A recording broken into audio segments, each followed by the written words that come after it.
નમસ્કાર, હું રાજ. આપ જોઈ રહ્યા છો સ્પાર્ક ટુડે ન્યૂઝ. દેશભરમાં 80મા સ્વાતંત્ર્ય પર્વની ઉજવણી થઈ રહી છે, ત્યારે વડોદરા શહેર કોંગ્રેસ સમિતિ દ્વારા પણ ઉત્સાહભેર ધ્વજવંદન અને રાષ્ટ્રગાનનો કાર્યક્રમ યોજાયો હતો. કોંગ્રેસ શહેર કાર્યાલય ખાતે રાષ્ટ્રધ્વજને માનભેર સલામી આપવામાં આવી હતી. ઉપસ્થિત સૌએ દેશની આઝાદી માટે પ્રાણની આહુતિ આપનાર શહીદોને શ્રદ્ધાંજલિ અર્પણ કરી હતી. આ પ્રસંગે કોંગ્રેસ અધ્યક્ષ ઋત્વિજ જોશીએ સંબોધન કરતા દેશની લોકશાહી અને બંધારણની રક્ષા કરવાનો સંકલ્પ દોહરાવ્યો હતો અને વડોદરાવાસીઓને સ્વાતંત્ર્ય પર્વની શુભકામનાઓ પાઠવી હતી.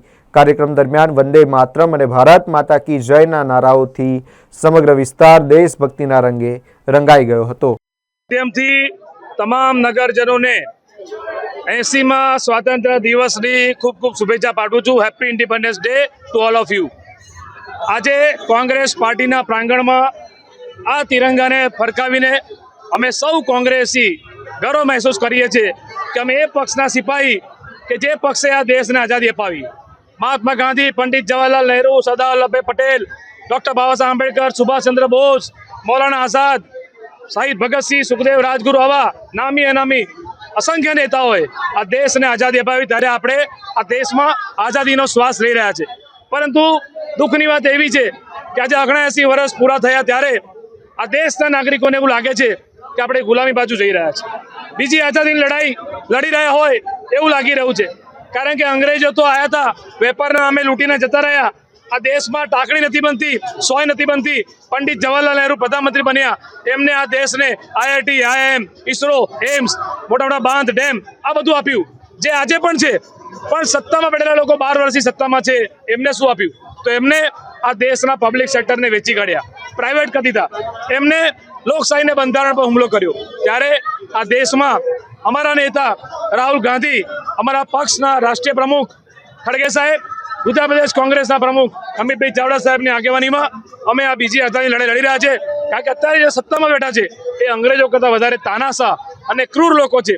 આવું નાગરિકો પણ જ્યારે અનુભવી રહ્યા હોય ત્યારે અમે આ તિરંગા નીચે સંકલ્પ લીધો છે કે આ બીજી આઝાદીની લડાઈ લડીશું.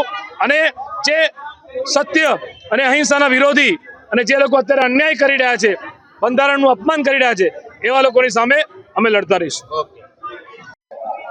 15 ઓગસ્ટની આઝાદી કોણે આપી? એક મુવમેન્ટ, એક ગાંધી ચલાતા અને આ દેશની અંદર બધાને ભેગા કર્યા. એની અંદર બધા જોડાયા, ચાહે સરદાર વલ્લભભાઈ પટેલ હોય, લાલ બહાદુર શાસ્ત્રી હોય, મૌલાના આઝાદ હોય, બધા જોડાયા. ભગતસિંહ, સુખદેવ, રાજગુરુ, ચંદ્રશેખર આઝાદ, બધા નામી અનામી બધા જોડાયા.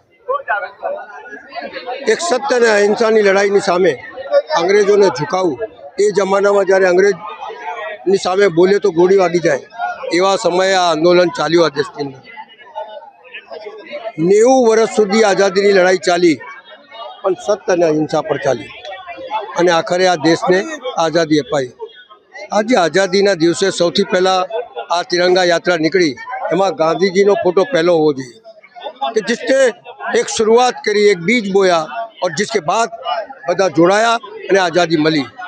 તિરંગા યાત્રા, તિરંગા આપ્યું કોણે?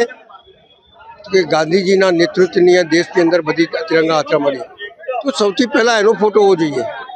સવાલ એ છે કે આ દેશમાં કોંગ્રેસે બધું આપ્યું અને આજે જ્યારે આ સત્તા બી તમે મળવી છે તો એ કોંગ્રેસે બનાવેલું સંવિધાનના લીધે મળી છે. અને તોય છતાં નફરતની આંધી જે તમે ફેલાઈ રહ્યા છો, એની સામે કોંગ્રેસ પાર્ટી કટિબદ્ધ થઈને લડવા માટેની એક પ્રેરણા છે. અને એ પ્રેરણા કોંગ્રેસ પાર્ટીના બધા કાર્યકર્તામાં જાગે અને મજબૂતાઈથી આ દેશને ફરીથી આઝાદ કરાવે, એવી મારી ભાવના છે.